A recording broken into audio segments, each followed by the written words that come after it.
Day 3 of this 365 challenge to bring nuggets of useful concepts to us to share one bite at a time, to live long and prosper. And we started with action on the first day, leading to inspiration and motivation, or motivation and inspiration leading to action, but action is the key. And on the second day we talked about finding someone who had a perfect pattern that you could learn from, a coach, a mentor, a sensei, a guru, a teacher, someone who had a pattern that if you replicated that pattern you would enjoy the same level of success. And fortuitously on this third day, it's a Tuesday when I'm recording this, and my friend Yvette changed my life. She said, we don't call it Tuesday, T-U-E, in our household, we call it ChooseDay, C-H-O-O-S-E, Tuesday. And last night I had an amazing experience with Amazon. A bit like Blockbusters, you can rent videos or rent movies from Amazon. And we'd rented The Gentleman, I think it was called. And you've got a time frame to watch it. I couldn't remember how much time we had left. So there I was watching this movie, and I got part of the way through and the movie stopped. And your logical mind goes, that's fair. We paid for a certain period of time where we were going to rent the movie. That period of time ran out and the movie stopped. But I felt so annoyed, so annoyed. I've wasted an hour of my life watching a movie that wasn't finished, and I wasn't jolly well going to rent it again. You know, it's like when we do the little rage thing. But that got me thinking about Amazon. Amazon is this technological giant. It's a revolution. There was no human interaction. There was no room for human compassion, human flexibility, human understanding. You paid that amount, you got the video for that amount of time, that's it.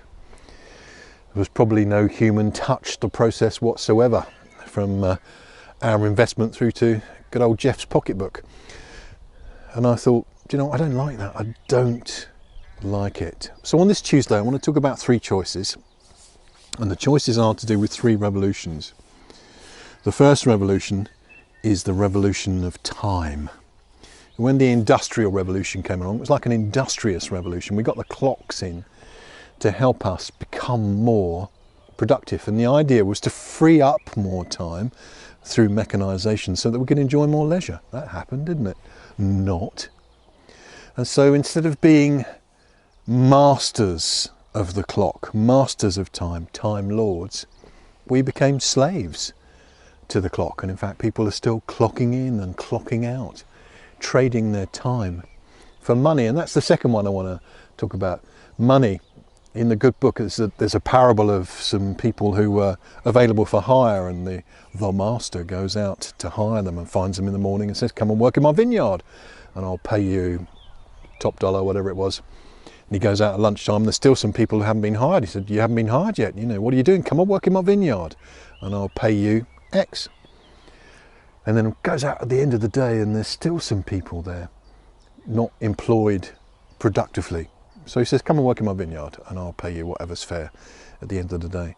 And at the end of the day he calls the last people first and he gives them, let's say, 100 quid in modern terms. And so the people that were hired earlier on the day are going, ho, ho, ho, ho, ho, bearing in mind that they'd agreed to work for the same fee, 100 quid.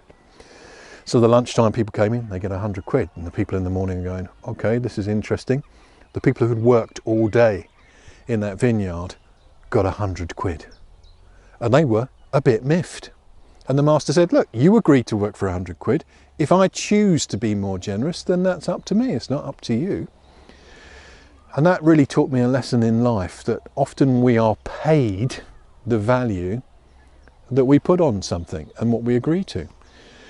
So my suggestion to you is that if you're a wage slave at the moment, or if you're just focusing on the money all the time, money has ceased to be something that works for you.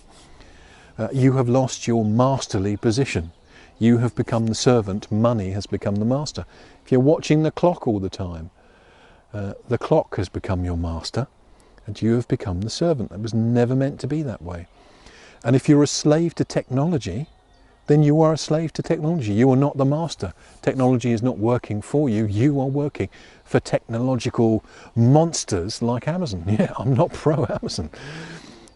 So there's an opportunity today, isn't there, to choose life, to decide what you accept as acceptable. And so I'm going to ask you to renegotiate your commitments. Look at everything in your life, the way you spend your time, what you've agreed to be paid, how you're slaving to technology, and go, we're in the middle of a crisis.